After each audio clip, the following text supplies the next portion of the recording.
So Michael, yes. Who was Adelard of Bath? Well, he was one of the great minds of the Middle Ages. He was a natural philosopher. He was a mathematician, a geometer. He was an alchemist. He was a linguist, a musician, a sportsman, and he was a senior official at the court of the Norman kings. He was working on the exchequer, which is the tax collection, and now known as England's first scientist. So what's he primarily known for today? Well, he was one of the main agents, some would say the major agent, in the transfer of knowledge from the Arab world to the West. They were 800 years ahead of the West in terms of knowledge and learning at the time.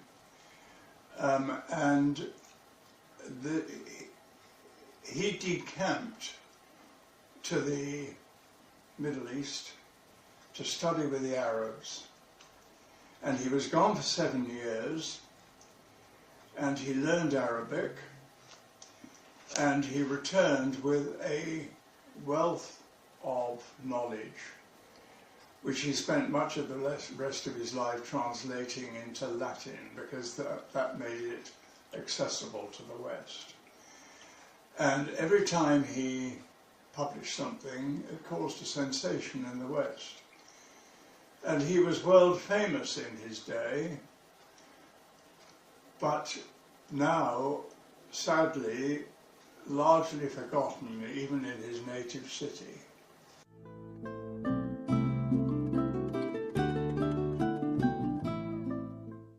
So we'll come on to Adelard's place in Bath today a bit later on, but can you give us some background to the context of Bath and the world in general when Adelard was born? Yes, there was a mini Renaissance going on in Western Europe during the period mid-900s through to the mid-1100s, and during this period, Bath was a very important city, one of the most important cities in England. It had been since Roman times. And Bath features large in this period. We had King Edgar, who was the first king of all, Anglo-Saxon king of all England, who was crowned at Bath. And then we have, halfway through that period, we have the Norman invasion of England, when England was conquered by the Normans in 1066, which changed everything forever. But this period of the mini-Renaissance was Europe-wide, and the result in England of that conquest was that we have as the first Bishop of Bath and Wells, John of Torre, a towering figure in the history of Bath. He was the bishop for 34 years, and during that period, Adelard was born. It was a bright local lad, became a protege of John, and so we have these three characters in particular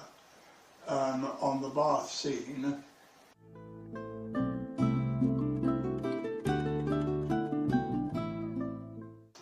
And when Adelard was born, I believe in the year 1080, is that correct? Yes, that's right. And there was a Norman civil war happening shortly afterwards, or? That's right. Yeah, Adelard was born in 1080, which is latter part of the reign of William the Conqueror.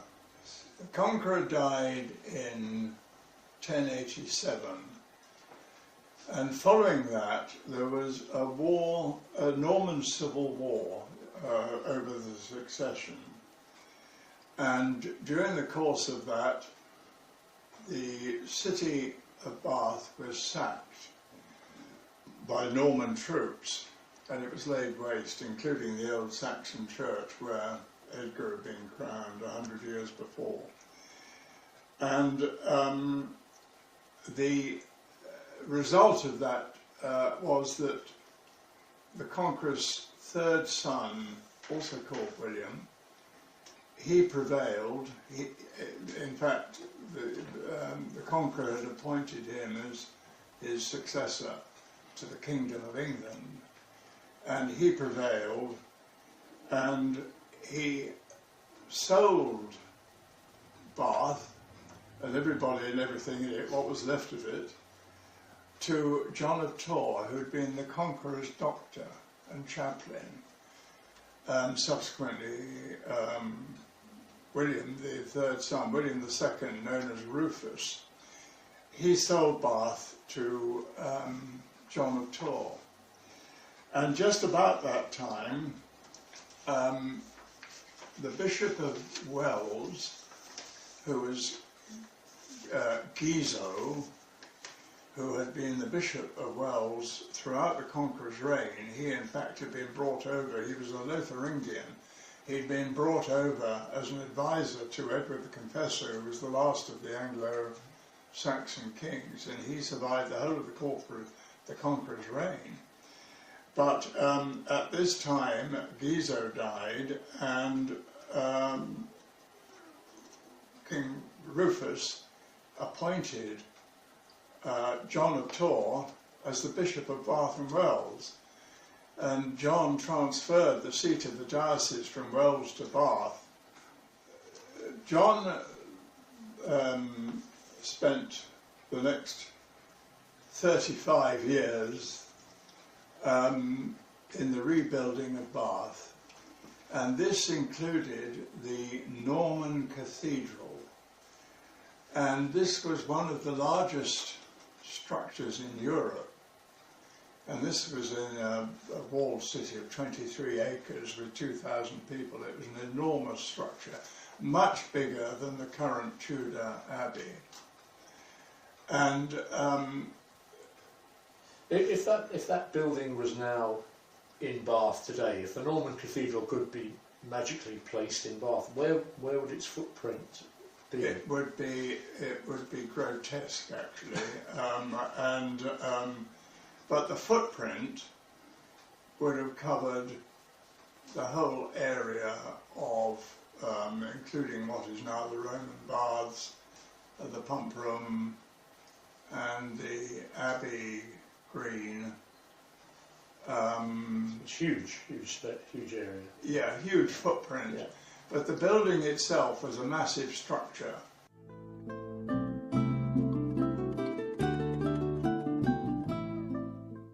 Michael, you mentioned Bishop Guizot and the Lotharingians, and I think Lotharingia comprise present-day, what would be Lorraine, Luxembourg, I think the Netherlands, the eastern half of Belgium, even some of the Rhinelands. So it was a large area, very influential in its time.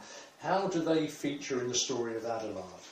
Well, the Lotharingia was one, you could say, was the nerve centre of this mini Renaissance, and there were a number of Lotharingian scholars who were adopted by the various nation states of Europe at the time, and I've mentioned that Edward the Confessor brought Guizot over, who was an advisor and the Bishop of Wells, and he, during the Conqueror's reign, he brought over one of his Lotharingian colleagues, Fastrad, who was Adelard's father.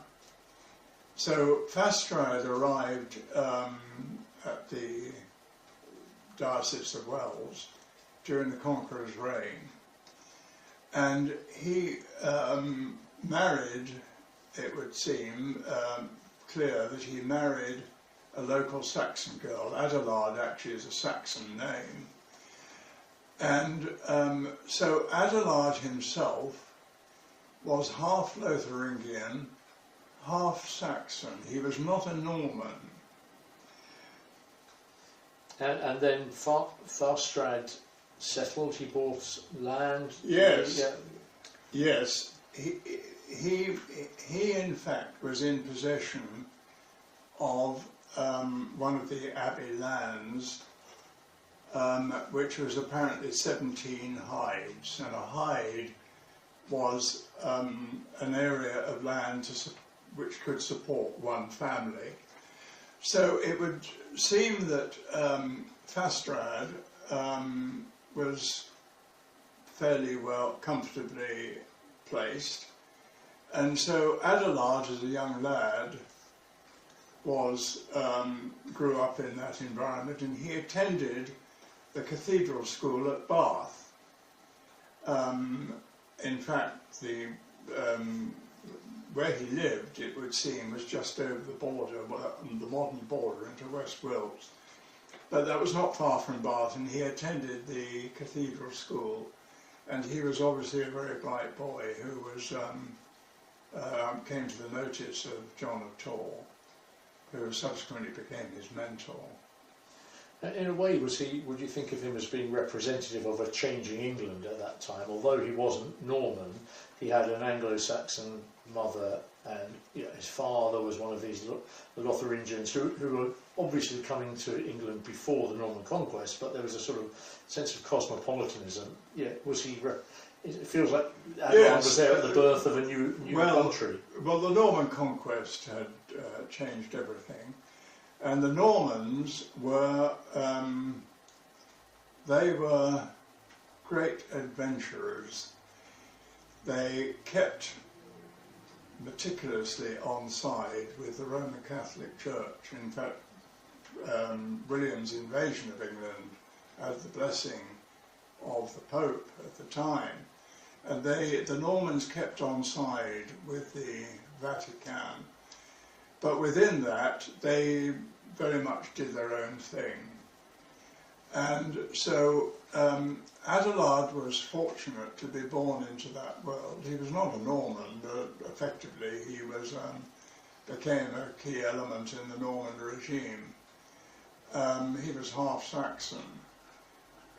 So he was, if you like, an unusual person in unusual times. You're quite right.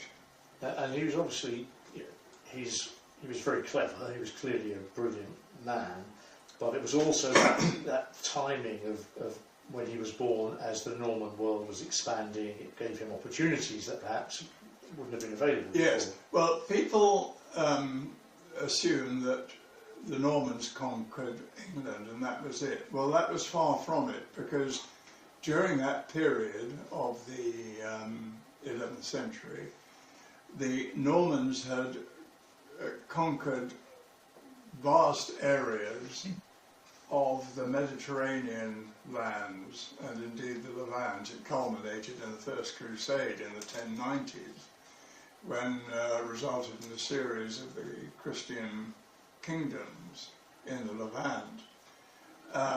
And so there was a Norman world within which Adelard was able to make his travels under the protection and the hospitality of the church, really, of John of Torre and the Benedictine order in Bath, and without that he would not have been able to do what he did in his life. And so, backed by John of Torre, a very influential backer, protected by this Norman world through which he was moving. Where did he go? Where did he go, and what did he do? Well, when he finished at the Cathedral School at Bath, John sent him to the Cathedral School at Tours in France, what is now Western France. And this was one of the leading cathedral schools of the time. There were no universities at the time. And he received what was the best education that Europe had to offer. But they all knew at the time the Arabs were way ahead. They had adopted following the Arab conquests 200 or 300 years earlier, they had adopted the body of knowledge, particularly of ancient Greece, but which had been lost to the West during the Dark Ages, but of their conquered lands and indeed the adjacent lands, including the Hindu scholars in the down in the Rajasthan there.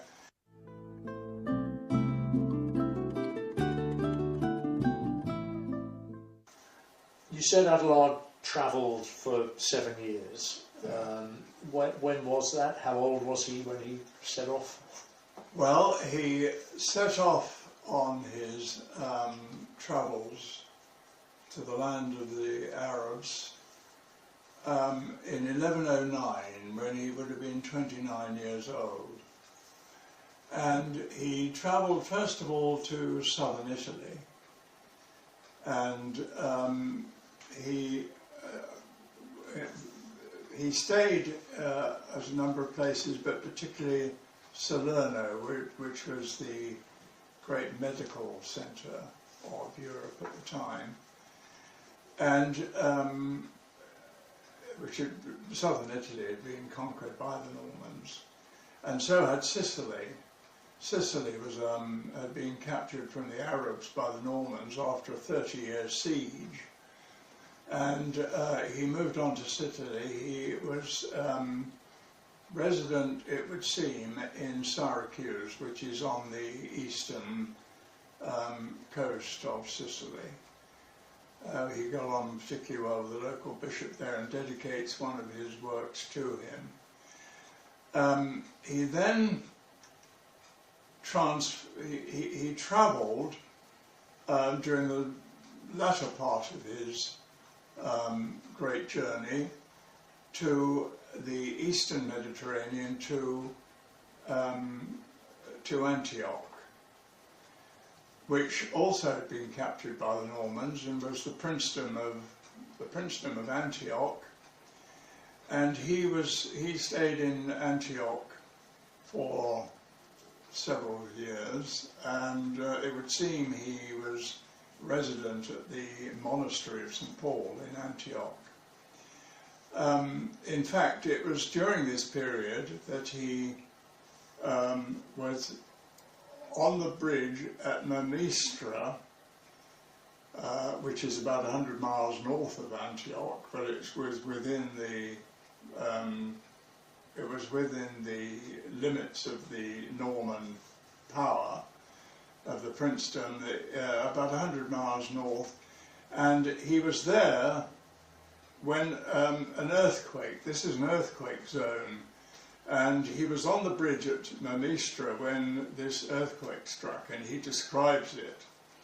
And indeed, the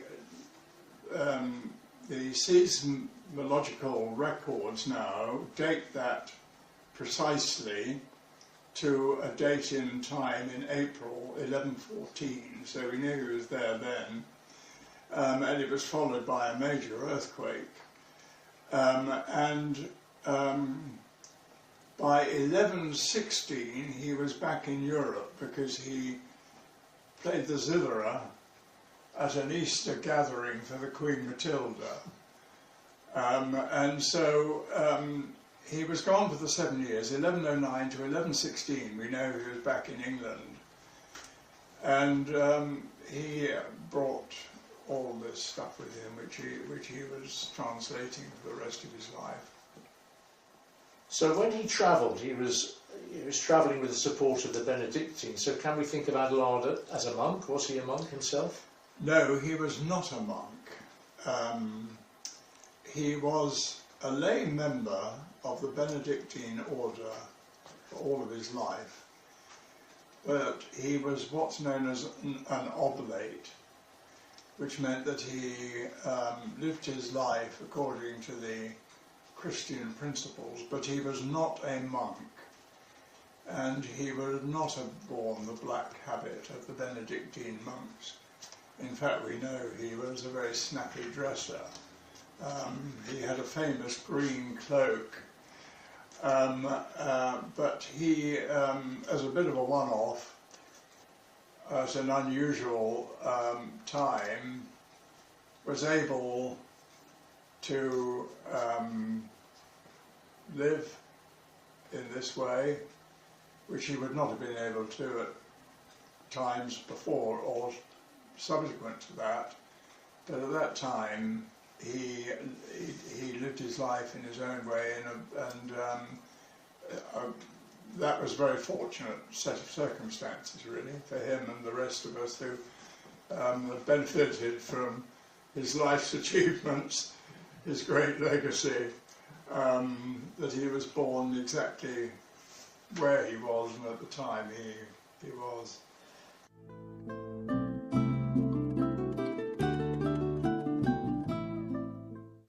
Having travelled and accrued this vast amount of learning, obviously he then was publishing works which were, as you said, very influential in his day, sensations in his day. Yes. What do we know of his works, and how much is extant? Well, everything that he wrote, basically, is extant, and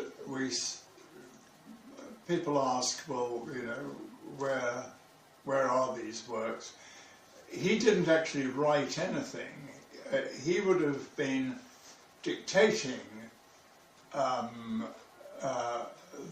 the text to scribes. He would have been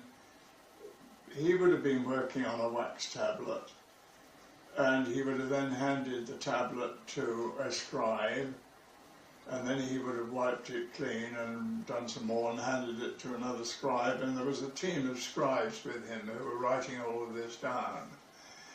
But having said that,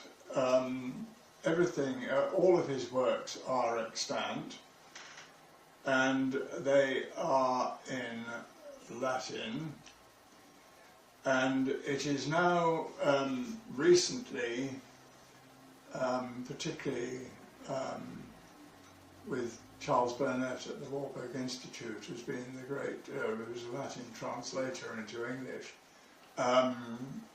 These works have been translated through Burnett and others over the last few decades into English, which makes them available now from Latin into English in England. But they are accessible now, and that has been fortunate because that has created a rising interest in the man and what he did and what he wrote at the time he did. And what are considered to be some of his principal works? Well, there were some original works, but also there were some translations. You see, he was translating these. The one he's best known for is Euclid's 13 Elements of Geometry. And this was really the sum total of the mathematical knowledge of ancient Greece, which was mainly geometry. And this led to great advances in the West in this technical knowledge, particularly in the field of architecture and church architecture in particular. And he also translated the Zij, which were the star tables of Al-Khwarizmi, a great Arab scholar of the 9th century, the star tables. And this caused a sensation because the people realized that the heavens were not the unchanging face of God. They were a working laboratory wherein mankind could work out its place in time and space. It was a working laboratory, and this changed the Western mindset. This had a huge impact when it was published. He also did translate a lot of translations of particularly astrological works. You mentioned Euclid's 13 Elements. Yes. I think we should emphasise that he wasn't just translating from the ancient Greek into Latin, was he? He was much more challenging than that. Yes, you see, to translate Euclid is a prodigious intellectual achievement. He was translating from the Arab into the Latin, neither of which was his mother tongue, and to explain a mathematical proposition in itself is a difficult thing to do in a short and clear way. But to be translating from the Arab into the Latin, that is a prodigious achievement. And I think that it illustrates the power of his intellect. And what are his main original works? His original works, he wrote one very interesting work called the De Eodem et Diverso, the same and the different. And this was when he was finishing his studies at Tours in France, before his travels, and it was a philosophical work where he really went through the great arguments of the time, and indeed of today, of faith, the reason, and how you reconcile the two. And he laid down a marker very clearly of where he stood in that, that he would devote his life to knowledge and the propagation of knowledge, and that is in fact what he did. And then his other, I think, major original work that we know of was Quaestiones Naturales, or what was that? Yeah, that's right. Questions of the natural world. Exactly. Yes, you can call it an original work. It was, in fact, there was a list of, I think it's 76 questions, which they were asking themselves at the time, and to which they didn't know the answers. And Adelard provided answers to these questions through the mouth of the Arabs, which was a literary device really, because I think he was floating kites of his own at the time. And this is quite a remarkable book, because first of all you realise how little they knew at the time. But it also was a snapshot of the knowledge at the time, and the way in which Adelard was questioning it and flying a few kites of his own.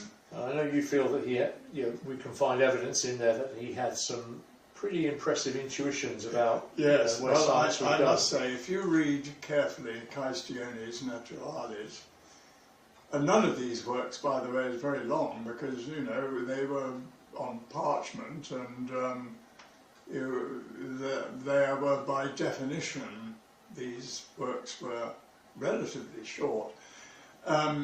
If you read Quaestiones Naturales, you must come to the conclusion that Adelard had some intimations of science in his mind, specifically atomic structures, the speed of light, gravity, and these were concepts that were not scientifically discovered, so to speak, for centuries afterwards, but you're bound to come to that conclusion, in my opinion. And I think it was a particularly interesting thing for him to have done and for us to read today. Can you give us an example? For example, how did he come to his conclusions or his intimations of gravity long before Newton, hundreds of years before Newton? Yes, well, that was a very interesting one. One of the questions they were asking themselves is, if you drilled a hole through the centre of the Earth, and by the way, they knew that the Earth was round at the time. They didn't know that it was not the centre of the universe. That came much later. But they knew the Earth was round, and they said if you drilled a hole through the centre of the Earth and there was no friction, and you dropped a rock down the hole, would it come shooting out the other side like a rocket out of the ground? Which is an interesting question. And Adelard expressed his view that it would come to rest at the centre of the Earth, which I think most of us would think was probably a correct answer. But if you talk to physicists today, they say that's not correct. It would come to rest on the other side of the Earth, where precisely at the point where it reached the other side of the Earth, because it would build up latent energy during the first half of its journey, which would then be expended in the second half. But of course, in theory, then it would have fallen back into the Earth, and you would have that would have repeated itself endlessly, and you would have a perpetual motion machine. Yeah, and this is still a matter of debate, which I think is a very interesting one, but it's a good example of the sort of questions that were being debated at the time.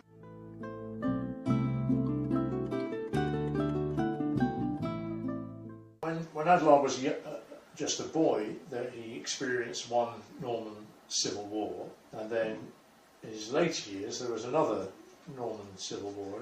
What happened and how did it affect him? Well, it was following the death of Henry I in 1135, so it was the last part of Adelard's life.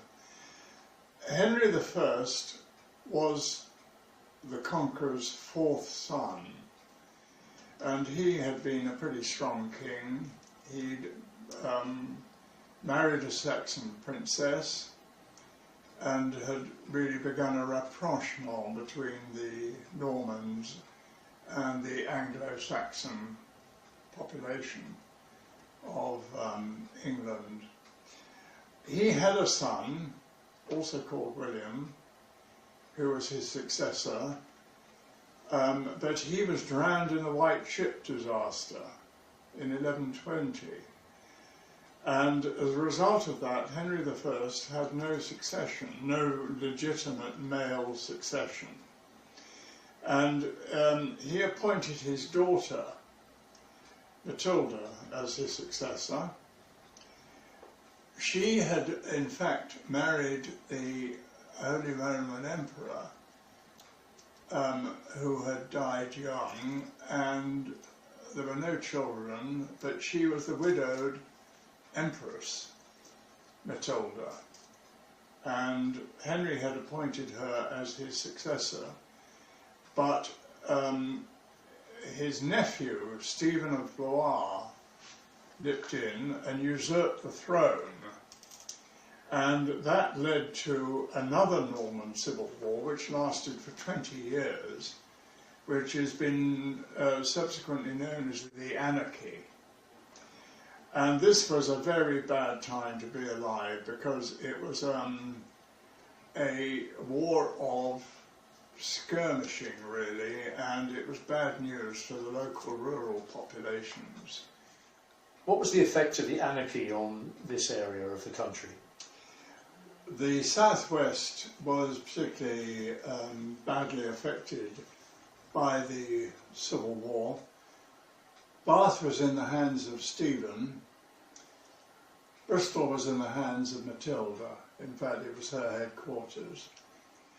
And it would seem that Adelard had a foot in both camps, because he clearly had acted as the tutor to the young Prince Henry.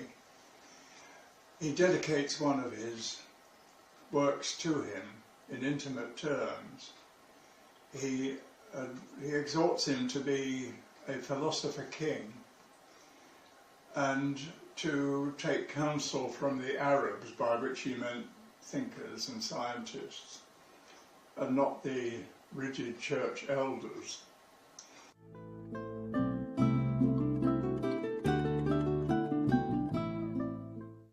You mentioned that Adelard exhorted the young Prince Henry to take counsel from scholars, not from clerics. Yes. When you think about it, at that time, when the church was as powerful as it was, that's almost a sort of an Enlightenment idea. Exactly. And way ahead of its time again. It's another very impressive... It's a sign of the times. Yeah, but it seems ahead of his time, though, for Adelard to be behaving like that, to be encouraging scholarship rather than religious dogma, in a ruler.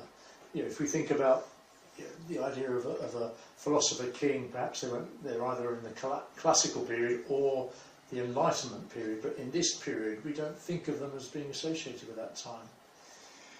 Well, I think this illustrates the fact that Adelard was a very modern man, particularly this eternal debate of faith versus reason.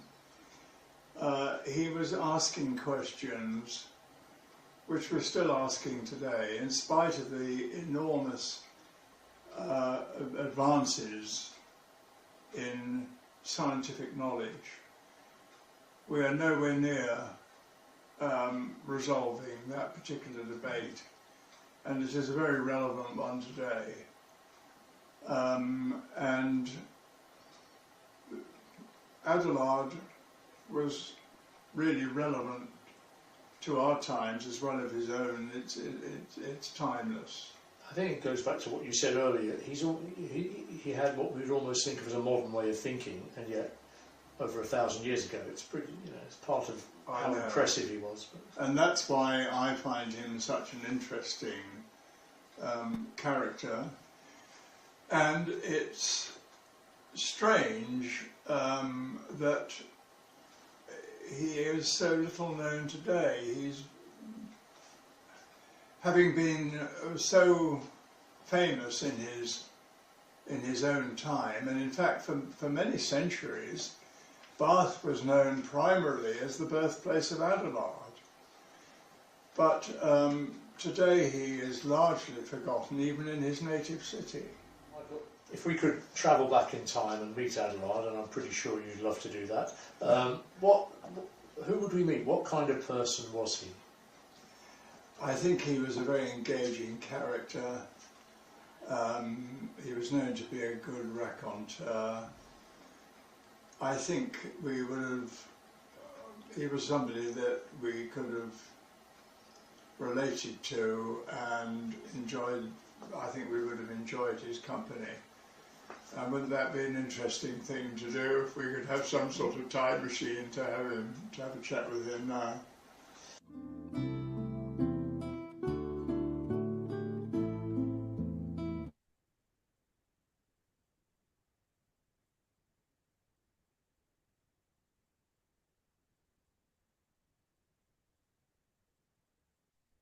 Okay, thank you. Well, first of all, I think we should show some appreciation for Michael for his vast knowledge of Adelard. Thank you. And I know how much he knows about this subject, because we could have made this interview an awful lot longer. And I'm sure some of you have questions. So I think my colleague Tony is going to pass around the microphone. And if you'll excuse me, I will be going to this other Tony too. I will be going to the back of the room to see if there are any questions from the online audience. Thank you. Any questions? Oh, can you please hold the microphone close to your lips so the online audience can hear? My question is, were there universities or what sort of institutions in the Arab world did Adelard go to pick up this knowledge? Is this microphone working? Can you hear me? You can hear me. Good. Well, it was he had plenty of time on his hands, and he learned Arabic, and he would largely have been working informally with various people. At the time, the institutions at the time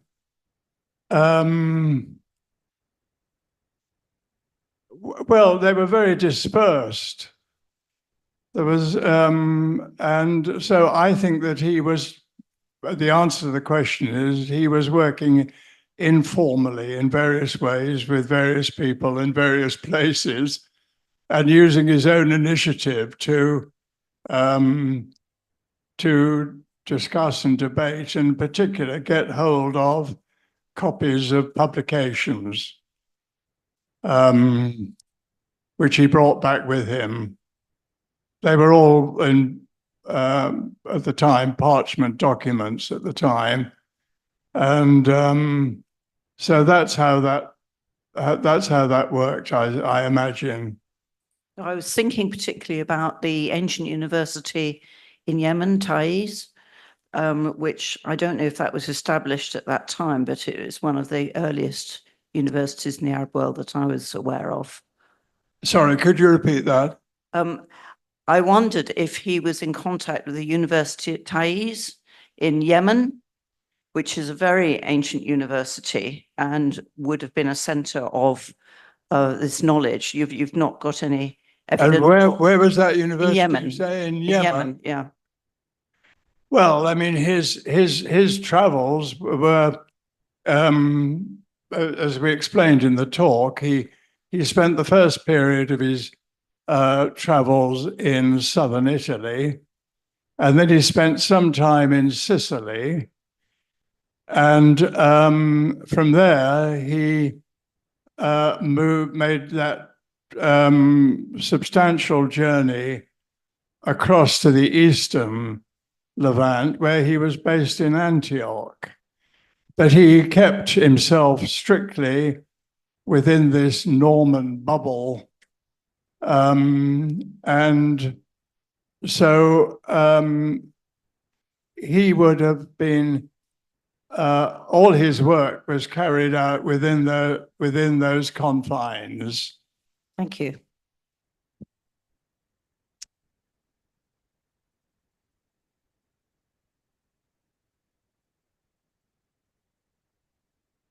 Could you tell us, please, a little about whether or not his translations were accurate? Do we know what the original texts were? Are they still in existence? And have they been cross-referenced? Sorry, can you repeat that? I didn't quite pick that up. Do we know what the original text that he was translating from Arabic into Latin were? Are any of those texts still around? And have they been cross-referenced for accuracy? Well, the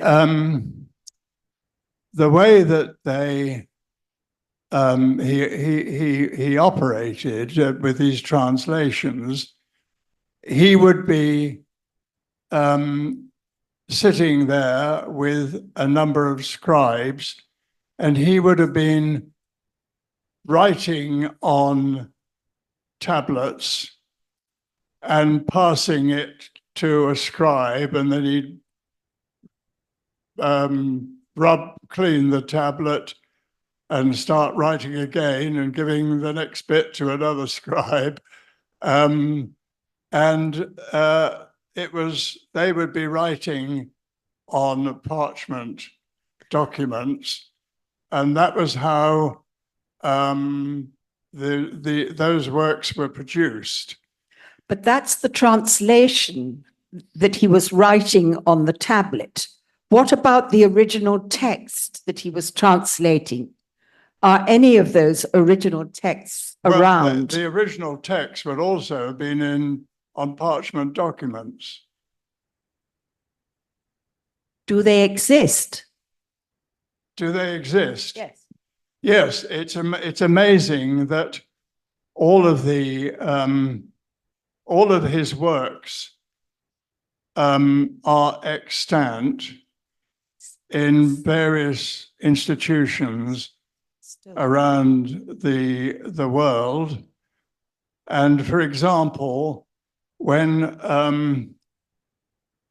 Charles Burnet was translating in recent years the Quaestiones Naturales from the Latin into English, there were 27 versions of that translation in various institutions around the globe, and Charles Burnet studied all of them, and there were significant variations between them. But at the end of the day, the meaning of what was being said was absolutely crystal clear. So Charles, who incidentally gave a very interesting talk in this room a few years ago, he wrote his own interpretation of sort of group best practice, and that is how the translation has been achieved recently. But there are many copies of most of the works in various places around the world. Does that answer the question you asked? I'm afraid not. I'm after the original Arabic texts. Where are they?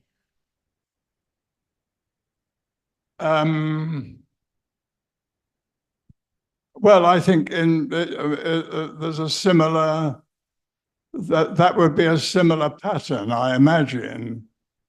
I think you are suggesting that there are sort of certain major institutions, you know, where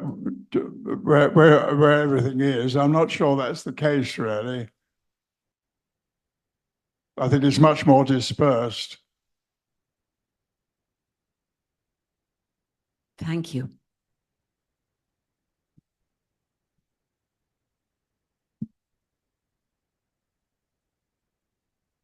Thank you.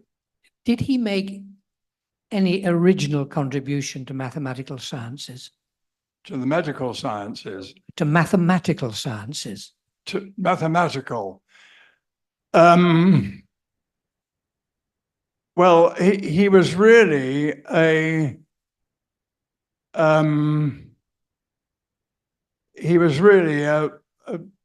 translator. Well, he was translating. That's the impression I got from your talk, that he actually wasn't an original mathematician, but he was a man who brought, yes, exactly, ideas from the Arabs here without. I mean, he wasn't a Pythagoras or anything like that. I suppose you could say he was a sort of scientific journalist almost. No, he was not an original mathematician. I mean, one of the interesting things is that the question is always often asked about the migration of zero and the bringing of zero to Western Europe, for example, and whether Adelard, that was one of his accomplishments. And the answer to that is yes and no. He is largely credited with the introduction of the astrolabe to Western Europe, which was became the gizmo of choice in Western Europe in medieval times. And he is largely credited with the transit of the Arabic, Indo-Arabic numeral systems 1 to 9, including the 0. But he understood clearly understood the 0 as a column blocker when they moved off the abacus, where it's the columns are strictly locked by the rods onto more free-form pencil and rubber or lines of the sand. The danger is losing, getting the columns mixed up, which is disastrous. He was very familiar with the transfer of what they called the CPOS at the time. But of course, when the key to 0 is not that it's just a column blocker, but it is the 10th number. And it brings life and energy to all the other 9 numbers, and is a sort of super number.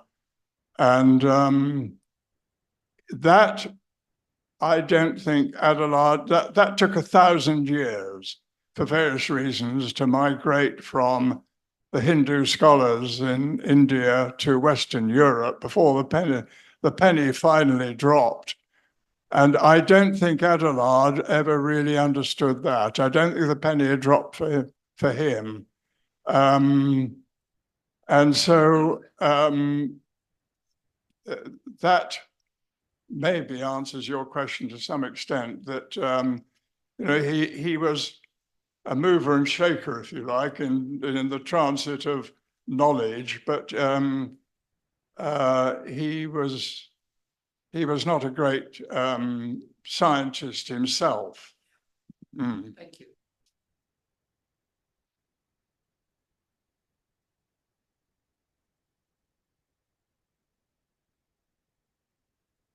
Thank you. So my question, you spoke about, obviously he learns Arabic in order to translate into the Latin. Sort of first small question, did he know any Greek, or was it simply Latin and Arabic that he could read and understand and work in? Sorry, could you repeat that? We're a bit close together. Yes, yeah. Did he know any Greek at all, or was it simply Latin and Arabic that he worked in and could understand and read? I'm sorry, I'm not picking it up. Can you just tell me? Yes. Did he know any Greek at all, or was it simply Latin and Arabic? No. Yeah, I don't think Greek was one of his languages. He must have spoken at least 5 languages, but I don't think Greek was one of them. Well, that's intriguing, because it leads me on to sort of a follow-up question to that. Because obviously, yes, I'll do this again. Obviously, when he goes to South Italy and then into the Levant, obviously the Normans are there, but very recently they displaced Byzantium, and thus the Greek world and Greek scholars and so on and so forth, particularly in South Italy. So I was wondering whether his interactions with the scholarship in that area are simply limited to Arab scholars, or whether he has any interaction with Byzantium.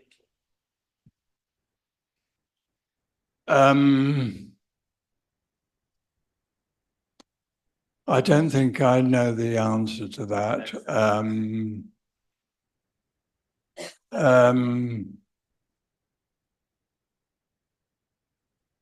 No, that's an interesting question, but I can't really give you an answer on that one. The Byzantine element of this. Of course, when he was in Antioch, and I'm thinking out loud now, I mean, that had been part of the Byzantine Empire being captured by the Turks, not 100 years before Adelard's time. But then the Turks were driven out by the Crusades, really. And so it was a Western Christian princedom there, the Crusader kingdoms, not Byzantine, even though it was in Byzantine territory, so to speak. And so the political structures at the time were somewhat complicated, one could say. And I think as far as Adelard is concerned, he was operating within the confines of Western Europe, not Byzantium, even though it was not far away when it...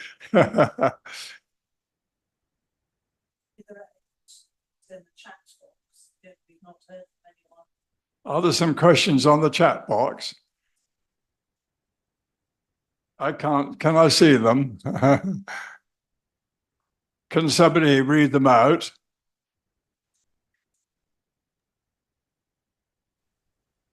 Are we allowed to speak?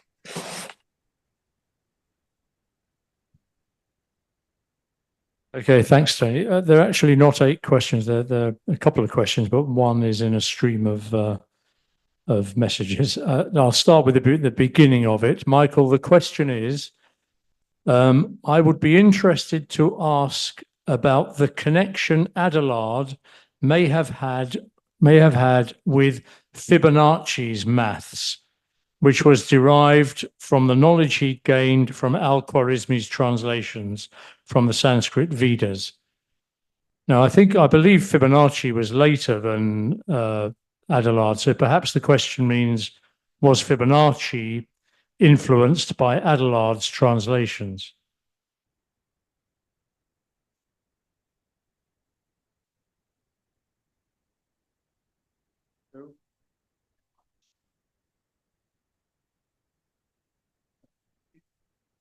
No. Fibonacci, the Italian mathematician.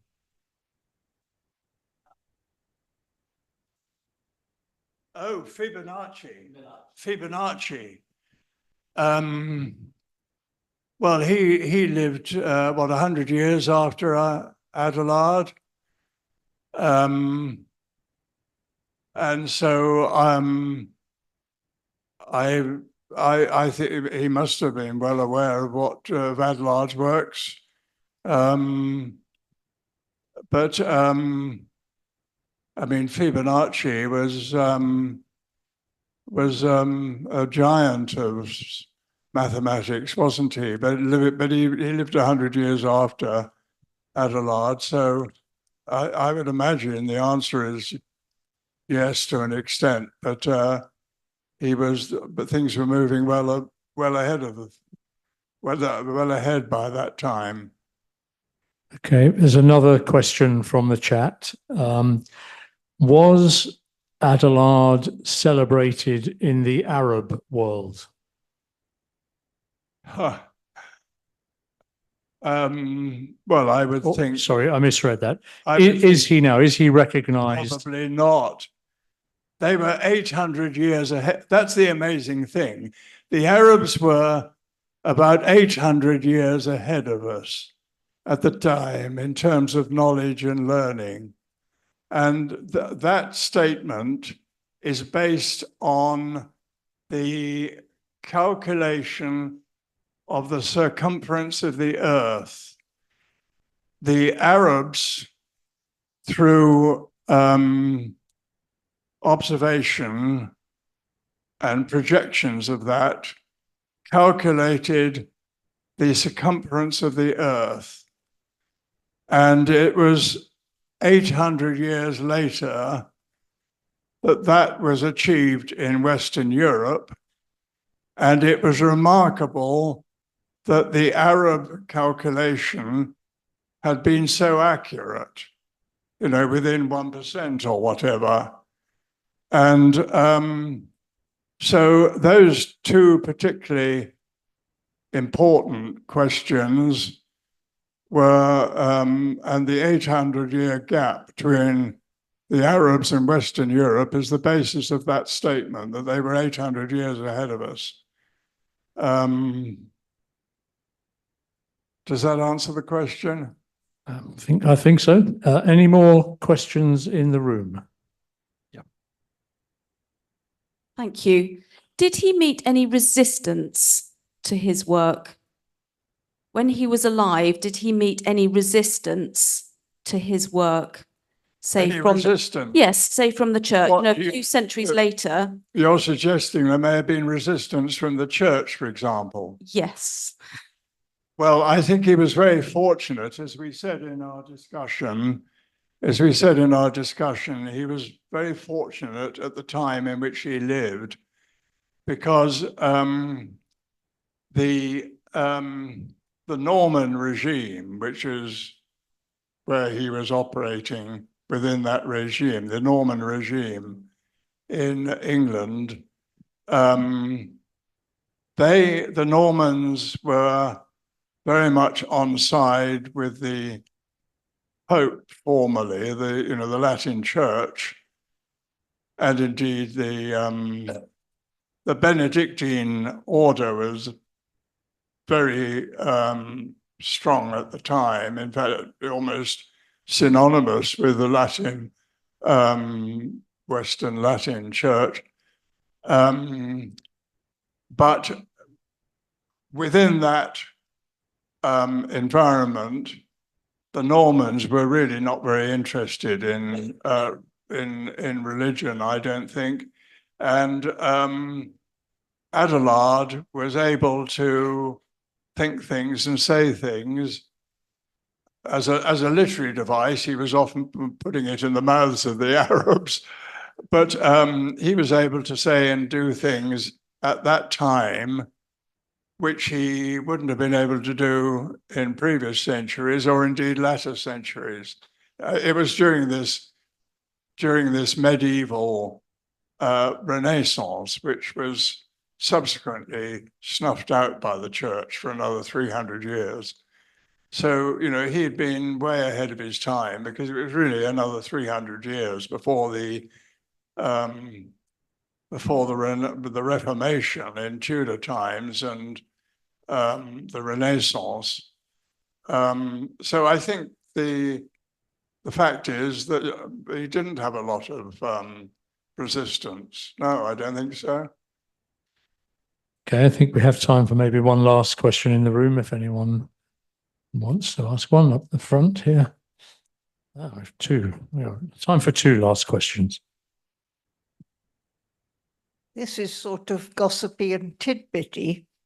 I was interested that he had been tutor to Henry II.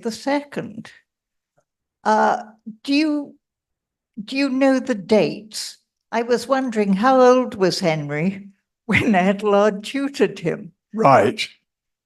Well, the dates of the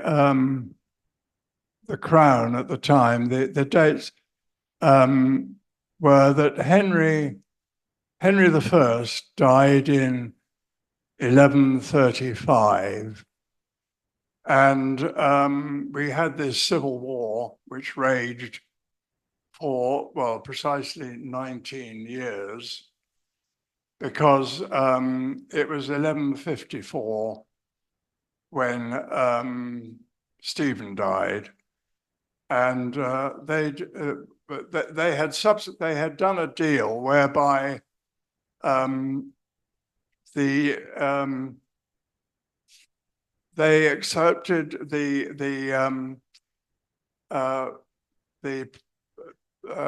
Matilda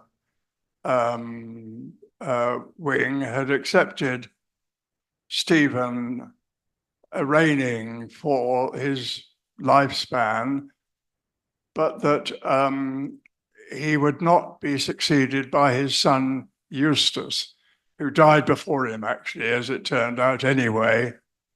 That Henry, the young Prince Henry, Matilda's son, would succeed when Stephen died, and that was in 1154. Now, at the time, well, the assumption is that he was tutor to Henry, the Prince Henry in Bristol, during the latter part of the anarchy, well, during the period of the anarchy, because he dedicates one of his books, the book on the birds, actually, to Prince Henry, and it's in intimate terms, and he encourages him to be a philosopher king, and as we said in the chat we had, to take counsel from the Arabs, by which he meant scientists and thinkers, and not the rigid church elders. Now, Adelard, so Henry became king in 1154. We don't know whether Adelard was still alive at that time. He might have been. He published a work in the very early 1150s, and then everything went.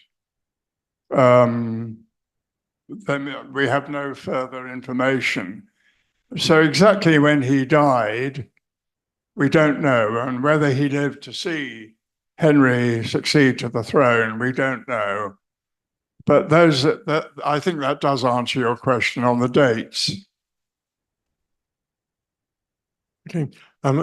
My question was about his status as a sort of lay brother in the church. Was he under any monastic restrictions? Would he have been allowed to marry, have property? Well, that's interesting because, in fact, there's a talk next Wednesday from Giles Mercer on the Benedictine order. He was not a monk. I was asking some questions on this chat GPT about on Adelard matters, and they said he was a monk, and I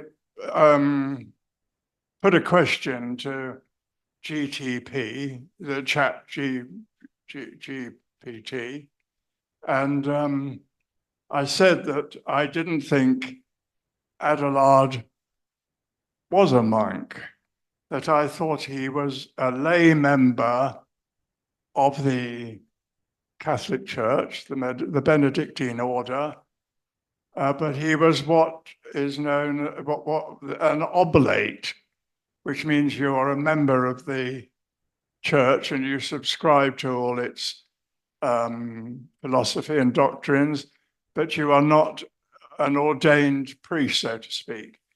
And that he was an oblate of the church. And the chat GPT came back to me and said, "You're absolutely correct. He was not a monk. He was an oblate member of the Benedictine order, which meant that he subscribed to the doctrines and he clearly lived his life according to those." And so I think that answers your question, Tony, doesn't it? Well, not quite, because you can subscribe to the doctrines, but that's different from how your personal life is restricted. Yes, in terms of your personal life, yes, but you're not an ordained member of the church. I mean, he was. If the monks wore black at the time, the Benedictine order wore black uniform, so to speak. Adelard was a very flashy dresser, particularly this famous green cloak. And we've got the cloak. It's a reproduction. We've got in fact, the Adelard costume, which we have developed at the Brisley here over the last 15 years as a bit of fun, it's actually become an important part of the program, because in terms of sort of communicating with the mass public, the costume, and particularly on the walks around, we've got the green cloak and the rest of the costume, the walks around Bath, which I've led on the walks, the trails we have here, operate out of the Brisley. That's been the most amazing experience, because it's pretty impressive, this costume, particularly the green cloak. And you'd think you'd get a lot of ribaldry, particularly on a rugby Saturday in Bath. But it's amazing, the crowd's clear and everybody is highly respectful. And so I think one can infer from that he was certainly not a monk, no. Well,